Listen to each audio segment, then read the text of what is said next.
देखिए, जो हमारा जीवन और खेती, जैसे कई बार आप किसान हैं और मैं एग्रीकल्चर का अधिकारी हूँ और मान लो मोटिवेटर हूँ, प्रधानाचार्य हूँ, तो हमको क्या सिखाना चाहिए? जो दुनिया देखती है कि आपको बताना चाहिए मिट्टी की जांच ऐसे करनी है, आपको बताना चाहिए संतुलित उर्वरक कैसे डालने हैं, आपको बताना चाहिए कोई बीमारी लगेगी तो अमुक अमुक फंजीसाइड डालना है, आपको बताना चाहिए कि इस फसल में जो ये कीड़ा लगेगा उसमें कौन सा इंसेक्टिसाइड डाला जाएगा, आपको बताना चाहिए कि खरपतवार जो बढ़ जाते हैं हो जाते हैं उनको कौन से खरपतवार नाशी से मारा जाए। आप तो मिस्टर खेती की कोई बात ही नहीं बोलते हो। तो मैंने कहा हाँ, नहीं बोलता हूं, क्योंकि दुनिया जिसको खेती मानती है मैं उसको पाप, अपराध, अधर्म मानता हूं। ये खेती है ही नहीं कि हम यूरिया डालें, डीएपी डालें, फंजीसाइड डालें, इंसेक्टिसाइड डालें, वीडीसाइड डालें। ये खेती है क्या? ये बेवकूफ़ी है। तो और आपको भी मैं बता रहा हूं, कल मैंने बोला कि हम सब लोग दुनिया को जहर क्यों खिला रहे हैं। हम अगर एक धरती माँ को समझ लें तो हमको किसी को जहर नहीं खिलाना है। तो आज का जो विषय है मेरा माँ पर है। माँ जो शब्द है ना, अगर माँ के शब्द की गहराइयों पर जाओगे तो भाई साहब आप ज्ञानी बन जाओगे। माँ जिसके आगे लगाते हो गंगा मैया। गंगा मैया का मतलब है नदी के बारे में आपकी सोच बहुत विस्तृत होनी चाहिए। जब नदी जाना तो साबुन लेके मत जाना। जब नदी जाना तो घर का कचरा बहाने नदी में मत जाना। अभी क्या कहा गया है कि बउआ जात और ले जाओ नदिया में डारी है क्या गंदगी। ये धर्म गुरु कहते हैं इसको गंगा में बहा दो, इसको नदी में बहा दो। जो चीज धरती माता को देनी है वो नदी में बहा दो, और जो नदी में बहानी है वो धरती माता को दे दो। तो मां दोनों है, किसको क्या चाहिए। गौ माता आपके प्रेम की भूखी है जिसको आप पॉलीथीन खिला रहे हैं। गंगा माता आपका इंतजार कर रही है कि तुम्हारे अंदर भी भागीरथ का गुण है, उसको पुनर्जीवित करो। तब तो गंगा माता। धरती माता, बोलो धरती माता की जय। हो जाएगी जय। हमारे देश की जो कृषि योग्य 14 करोड़ हेक्टेयर कृषि योग्य जमीनें हैं ना, भूमियां, वो करा रही हैं, बिलक रही हैं। और उनकी बिलखन, उनकी करा जानते हो क्या? ये जो सुनामी, ये जो भूकंप, ये जो तबाही, मां कैसे रोएगी? हमारी तरह को थोड़ी रोएगी, आदमी की तरह को थोड़ी रोने लगेगी धरती मां। धरती मां जब रोती है तो उसके ये परिणाम है कि जो आज इस साल आपको बहुत दिखाई दिए, लैंड स्लाइडिंग जबरदस्त, बाढ़ जबरदस्त। मां कैसे रोई? ऐसे ही रोएगी। लेकिन हम क्या कहते हैं, जब मां रोती है, ये मां जब मां रोती है और कुछ हलचल होती तो उसको हम क्या कहते हैं, सुनना, आदमी का निकम्मापन बता रहा हूं, ये कितना फितरती है। जब कोई आपदा आई, तो कोई भी आपदा है, मैंने कहा भूमि को तकलीफ है तो भूमि रो रही, उसके कारण कोई आपदा आई है। हमने क्या कहा उसको? दैवी आपदा। आप देख लीजिए ना, भूकंप आया, पॉल्यूशन बढ़ा, नदी में बाढ़ आ गई, सूखा पड़ गया, तो सारा ब्यूरोक्रेट, टेक्नोक्रेट, सारे बुद्धिजीवी क्या कह रहे हैं? क्या बताएं, दैवी आपदा आ गई। अर्थ निकाल रहा हूं। दैवी का मतलब होता है देव, और देव एक नहीं, देव अनेक, देव यानी देवता। कौन देवता? धरती देवता, अग्नि देवता, आकाश, हवा, जल, सुनना, ये 5 पंच महाभूत देवता हैं। आदमी ने इतना निकम्मापन, इतनी बदमाशी की, इतना यहाँ पर गंदगी बोई, जमीन बंजर की, नीचे छेद करके 300-300 फुट 600 फुट पानी निकाला, जंगल काटे, मेढ़े काटी, तितली मारा, मेंढक मारा, और जब माँ रोई तो कहता है दैवी आपदा। मतलब लानत है यार। मतलब आज भी मैं ये फील नहीं कर पा रहा हूं कि ये मेरी जीवन जीने की, खेती करने की जो गंदगी दूषित शैली थी, उसका ये परिणाम है। ठीक है ना? तो चलिए, आप किसान हैं और आपके लिए मैं बोल रहा हूं कि प्राकृतिक खेती करें चाहे कोई खेती करें, खेती का मतलब खुशियों से है। और मैंने बोला भूमि, जिसको मैं कहता हूं, वेद में लिखा, अथर्ववेद का सूत्र मैंने लिखा, माता भूमि पुत्रो हम पृथ्व्याम। अथर्ववेद में लिखा है इस संसार में समस्त जीवों की, केवल मनुष्य की ही नहीं, इस दुनिया में, इस भूमंडल पर प्रत्येक जीव की मां धरती मां।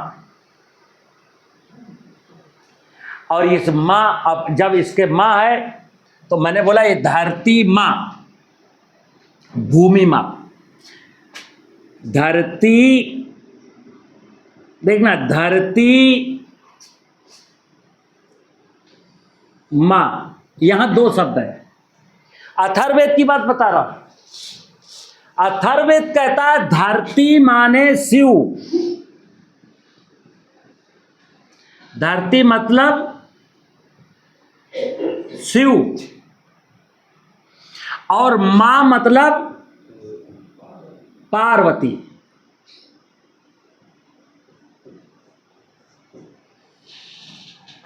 ये वेद में लिखा है यार, अथर्ववेद में लिखा है। दुर्भाग्य ये है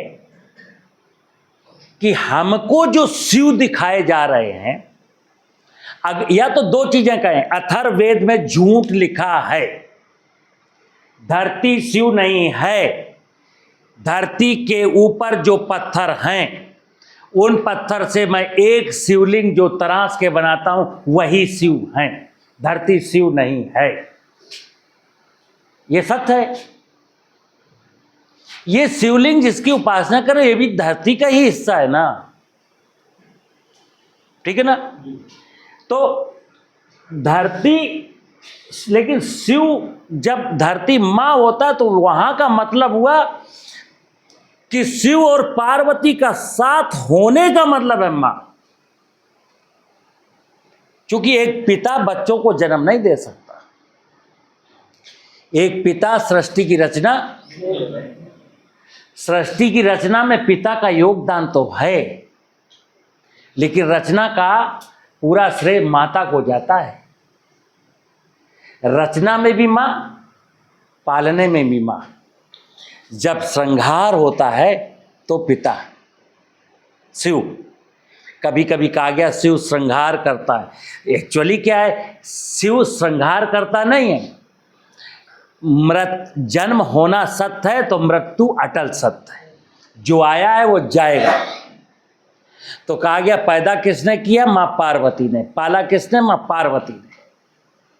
लेकिन पैदा होने में भी शिव साथ था, पालने में भी शिव साथ था।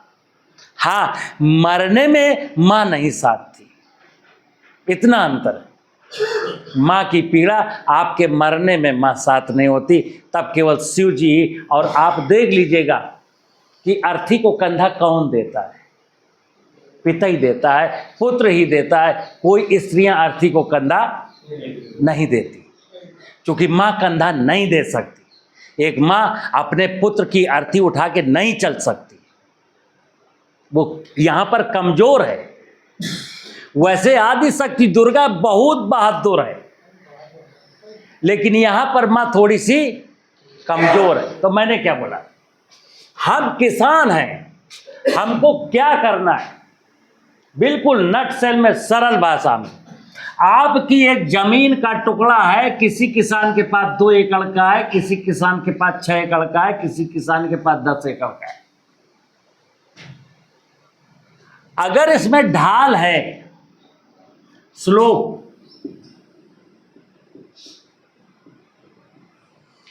और मेल नहीं है, और खेत 5 एकड़ का है, तो मैं जो सूत्र बता रहा हूं, इस खेत को स्लोप के अकॉर्डिंग 2 भागों में बांट दीजिए।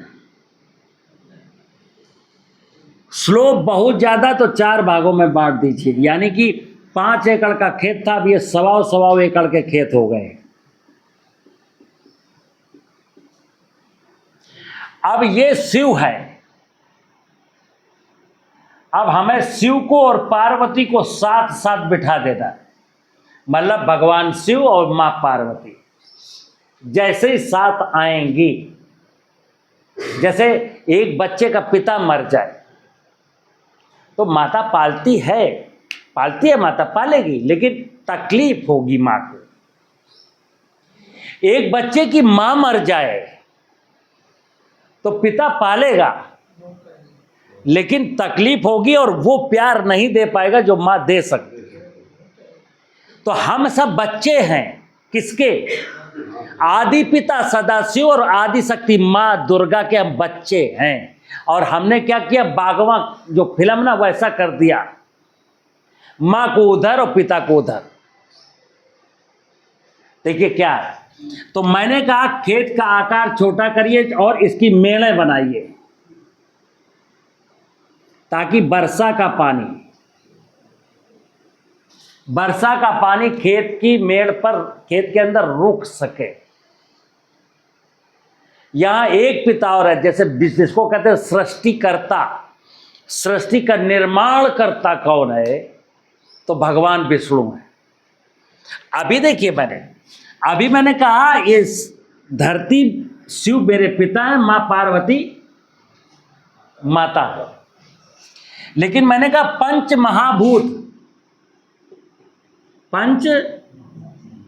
महाभूत, हकीकत क्या है कि जो 5 देवता है ना, धरती, पानी, हवा, आकाश, अग्नि, इनका एक सिस्टम इतना खूबसूरत है कि उसको समझना पड़ेगा।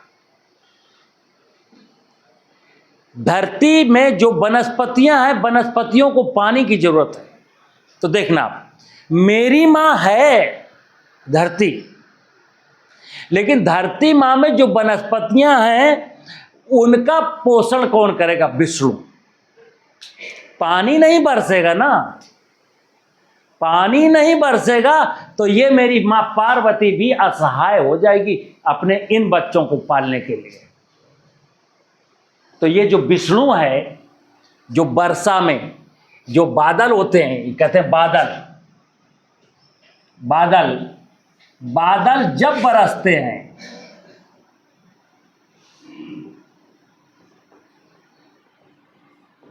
तो सुनना, जो बादल है, बादल में जो पानी है, पानी विष्णु है, लेकिन बादल को कहा गया ये ब्रह्मा जी का कमंडल है।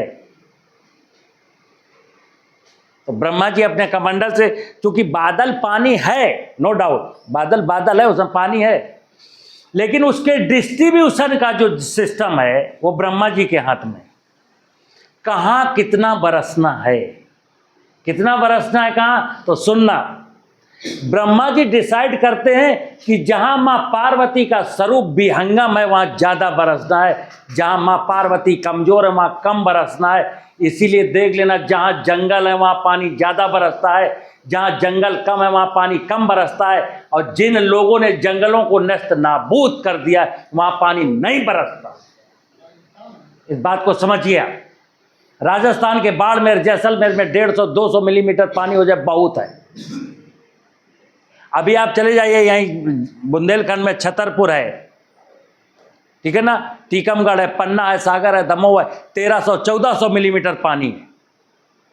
ललितपुर में 900 मिलीमीटर पानी, झांसी में 800 मिलीमीटर पानी है, उरई में 700 मिलीमीटर पानी है, कानपुर में, इटावा में 500-550, 600 मिलीमीटर पानी। जैसे जैसे मां पार्वती का स्वरूप कमजोर होता जाएगा पानी कम बरसेगा, क्योंकि और ये चैलेंज आपके सामने होता है, मनुष्य के सामने। ये अपनी आंखें खोल देख, पानी बरसना कम हो गया। क्यों? तूने माँ पार्वती को कंसीडर नहीं किया।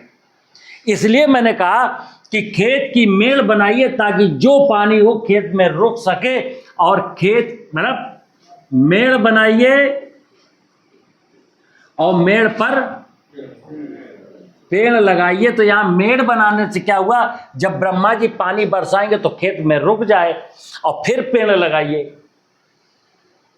अब पानी नहीं रोका, पेड़ लगा दिया, फिर क्या करोगे? अगली साल कहोगे साहब आधे पेड़ तो हमारे झुरा गए, लेकिन मेड़ बना के पानी रोक लिया तो अब पेड़ नहीं झुराएंगे। और फिर एक दिन ऐसा आएगा, दुनिया हमारे देश के हर किसान ने अगर अपनी खेत की मेड़ पर पेड़ लगा लिए, मेड़ बना ली, मेड़ पर पेड़ लगा लिए, तो भगवान कसम आप सुनना, 5 साल के अंदर अंदर आप जीवामृत भी मत बनाइए, आप गोबर की खाद भी मत डालिए, आप केवल अपना सामान्य व्यवस्था में खेती करिए। बरसात का पानी नहीं बहने देंगे। मेड़ पर खूब छायादार फलदार नाना प्रकार के पेड़ हैं जिनको पक्षियों का भी बसेरा हो सके। ऐसी आपने एक विहंगम माया तैयार कर ली। पर फिर क्या हुआ, धरती का स्वरूप, शिव का स्वरूप खूबसूरत हो गया, माँ पार्वती का स्वरूप खूबसूरत हो गया, और माता पिता जैसे ही मिलकर रहने लगते हैं एक साथ। बताइए आप, किसी के घर में माता पिता को इज्जत सम्मान मिलती हो, माता पिता मरते दम तक अपने बच्चों पर आंच नहीं आने देंगे। लेकिन जब माता पिता को ही हम तिरस्कार कर देते हैं और धार्मिक अनुष्ठानों के झूठे आडंबरों में फंस जाते हैं, सबसे बड़ा धार्मिक अगर कोई अनुष्ठान है तो धरती माँ की सुरक्षा, धरती माँ की सेवा, धरती माँ को ना लूटना, धरती माँ को सजा देना। जिसने धरती माँ में सब भगवान परमात्मा नजर आ गया तो समझ लीजिए उसका कल्याण हो गया, क्योंकि माँ से बड़ी कोई दौलत नहीं। खेती का सूत्र ही है मित्र, मातृभूमि धरती माता। जंगल में इसीलिए माया जिंदाबाद, क्योंकि माँ की माया जिंदाबाद। धरती उर्वर है, ह्यूमस वहाँ 2% है, पानी दिखता नहीं है, लेकिन किसी वनस्पति को सिंचाई की जरूरत नहीं है, ना किसी वनस्पति को फर्टिलाइजर की जरूरत है, ना वहाँ कोई बीमारी लगती है, ना वहाँ कोई कीड़ा लगता है। आपके खेत में पानी की जरूरत क्यों है, यूरिया की जरूरत क्यों है? आपके खेत फसल में कीड़ा क्यों लगता है, बीमारी क्यों लगती है? क्योंकि आपके खेत का जो स्वरूप है, माँ का जो स्वरूप है, वो आपने कुरूपित कर दिया है। तो आपको क्या देखना है किसान की नज़र से? बस एक है साधे सब सधे, सब साधे सब। मैंने तो आज तय कर लिया कि हम अपनी धरती माता के वैभव को खूबसूरत बनाएंगे। हम रोखी सूखी खा लेंगे, हम मन से लालच कपट हटा देंगे। जौन कुछ हुई देखो जी, अगर मैं इस दिशा में चलूंगा तो बच्चों का भविष्य उज्जवल होगा। अन्यथा आज आप थोड़ा सा लालच में फंस जाइए तो अब लिख लेना अपनी डायरी में, मैं कह रहा हूं बच्चों का भविष्य आप अंधकार में ढकेल के जाने की का काम कर रहे हैं, तैयारी कर रहे हैं आप। प्रायोजित एजेंडा है सबका कि अपनी तो ऐसे तैसे कट जाएगी, आपका क्या होगा जनाबे आली। मतलब चैलेंज करके जा रहा हूं, देख बेटा मेरी तो कट गई, तू जान तेरा काम जान।